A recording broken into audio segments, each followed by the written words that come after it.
Fujifilm Pro 400H is a professional colour film stock that for many years battled against Kodak Portra 400 for the title of most popular colour emulsion. Most people fell down on one side of the fence or the other.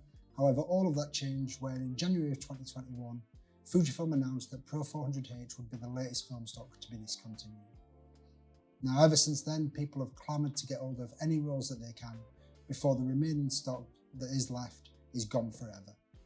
Now, personally, having mainly been a Kodak shooter in the past, whether that be Portra, Gold, Ultramax, or the previous budget-friendly, now not so much, Kodak Color Plus, I shockingly had never shot Pro 400H prior to Fujifilm's announcement. So naturally, when I saw recently on social media that my local camera store had received a batch, I headed down and picked up a box. Now, my first attempt at shooting it went incredibly wrong. I actually tried shooting some portraits in here and I metered the entire roll incorrectly. They were super washed out. And so last week I headed out with my good friend Sophia and the incredible Gianna to shoot a few rolls, hopefully this time getting better results. Also, just worth a note, Sophia was actually shooting another Fujifilm stock, 160NS, so make sure you check her video out if you haven't seen it already. Now, back to Pro 400H, I've got huge expectations for this film stock, and I am happy to say that I absolutely exceeded them. I love that it's got like a bit of a blue-green tint to it, as opposed to the much warmer Kodak emulsions, and the latitude of the film is much more forgiving than I expected, especially given the lighting conditions. Now, I metered to overexpose by one stop due to my previous failings in here, and I feel that this worked well with the bright sunlight. Now, because of the amount of green and magenta in both the location itself and in Gianna's styling, I actually think that this was the perfect emulsion to use, and I'm really happy with the results.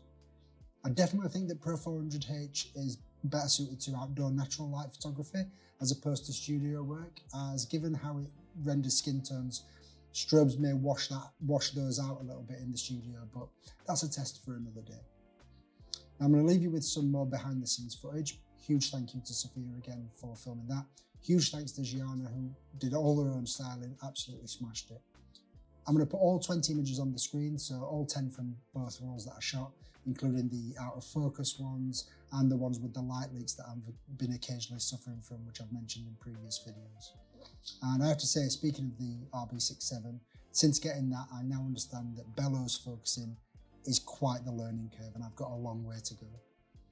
I'm also going to put some digital shots up for comparison that I took as well. I'm really happy with them also. But I hope you enjoy the images. Let me know what you think to Pro 400H if you have shot it. If you haven't, I would definitely recommend trying it out if you can get hold of a couple of rolls. But as always, I'll see you guys in the next video.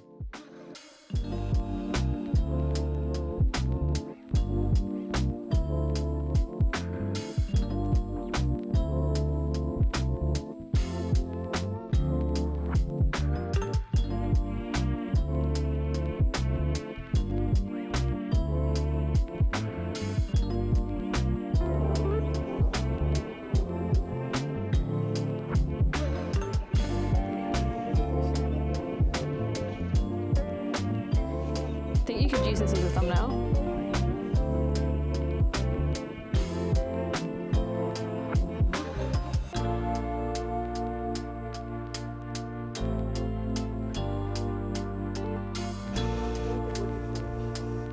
Get the shot if you want. I think that's bad.